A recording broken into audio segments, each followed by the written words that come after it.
So welcome back, everybody. I think a topic like how do you handle failure? You think it's sort of like a heavy topic, but in our room, I think we had fun with it. We really focused on all positive things with failure. So who led breakout room 1? We're going to hear from Ta with breakout room 1, and you can ask somebody in your room to share. You just have to unmute. Who will be our representative from our group? No, Sai, maybe you can share your story just a little. Okay. Yes, I waiting for my scholarship, go to China, study in PhD. But the first time I failed, but I don't give up. I'm keep going on. And the second time, yes, I fail again. So if you don't believe in yourself, you fail. Yes, you want to give up, but I believe I have two opportunity go to China, continue learn Chinese.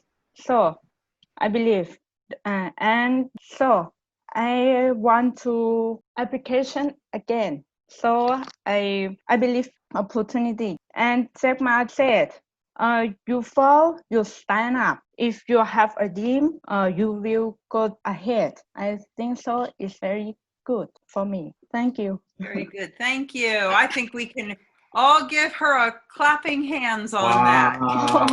Thank you. Thank you. 谢谢，谢谢。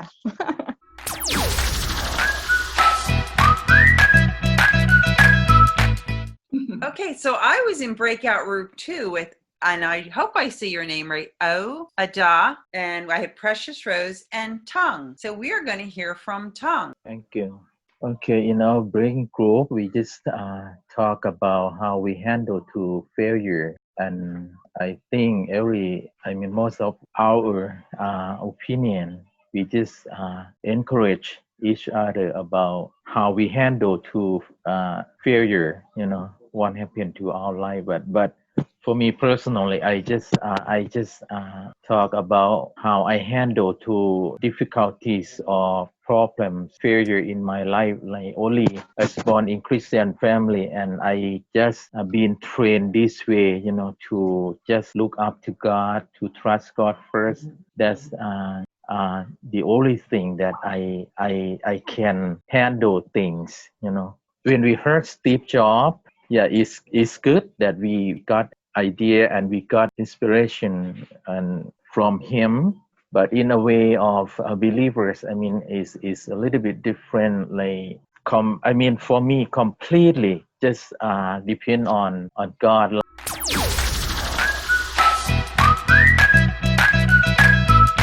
In the group, I have Daniel, Miss Barbara, Elliot, Andy, and myself. So there's 5 of us. In our group, we have talked about, we have agreed that if we are optimistic and we have our vision, and if we learn how from our experiences, then we would be able to overcome this failure that we will be encountering in the future, or we have encountered. And also we all agreed that we will not let failure define us as a person. Thank you. Okay, well, I'm going to pass this over to Pastor Jim, and he is going to give us the final thoughts on success and failure. So, Pastor Jim, it's all yours.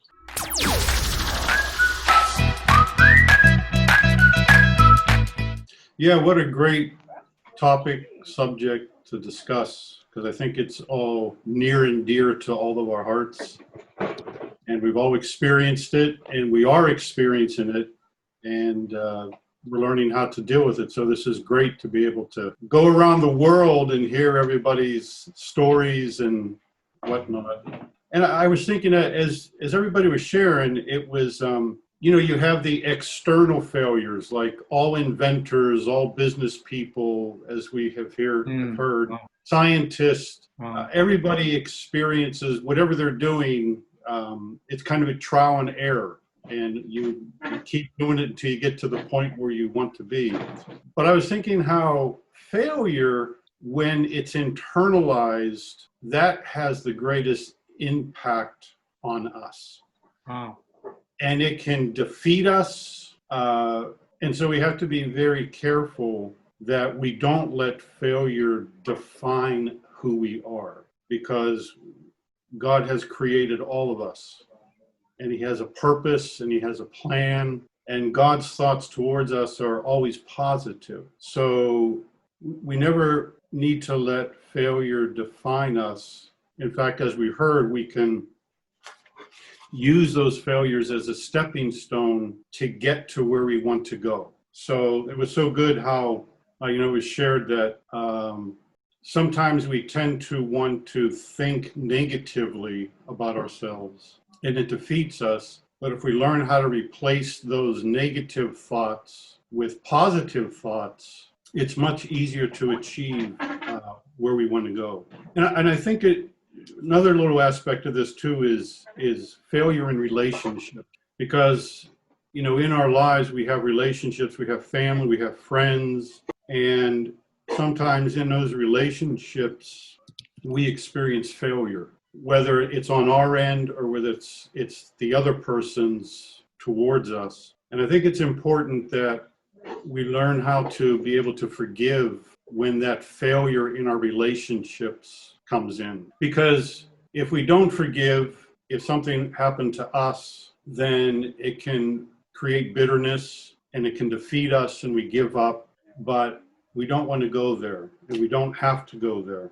And one of the other aspects of this too is in the world, worldly success is often thought about that we are super, super successful financially, famous, influence. And, in reality, there's nothing wrong with that. That can be part of life. But I do love those that have achieved that worldly success financially, fame, that they're humble. They have a humble attitude, and they're just like anyone else, but they've achieved these great things that we would consider great. But, I think God looks down on us because he created all of us. And there are stories in the Bible where people that we might think weren't super successful, but in God's eyes, they were very successful. And so in light of that, as we achieve our goals and we're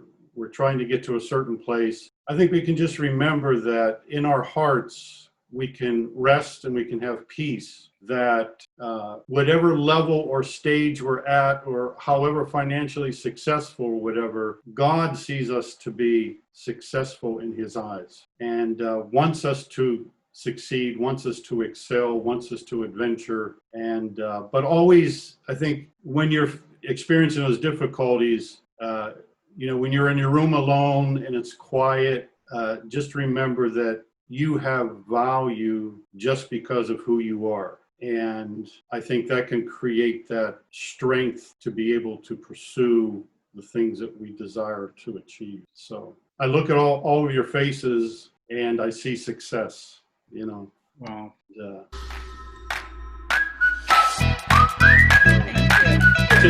Thank you very much for Thank sharing. you. You made me think you were talking about No. people who are like, famous or very successful, to just be humble. And I don't know who had the breakout room with Milton Hershey, but one of the things I loved about him was he was a Christian man and he was very, very humble. And even though he had great success, he lived in a not like an elaborate house.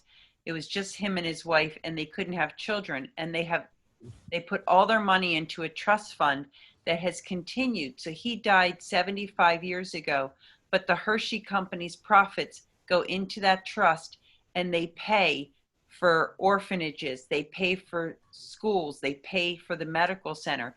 So every time you buy Hershey's, it's actually helping people because of the trust that he created and the vision that he had.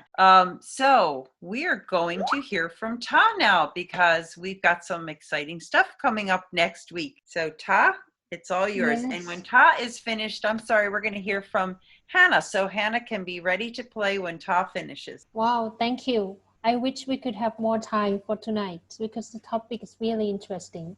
But let me share the screen with you. Oh, Wow. wow. Do you know this dish? Oh. Oh, Making me Oh. hungry. wow. Wow. Ooh, Oh. you going hungry? Yes, yeah. Wow. You Come should back. report back next week. Oh, next week. Come back next Wow. week and share with us what's your favorite food, okay? You'll Yeah. have to spend a Wow. week to figure it Next out. week. Hey. Oh. Whoa, Okay. one more time. Wow. Hi. Oh. Okay. Thank you for tonight. And now we want to hear from Hannah.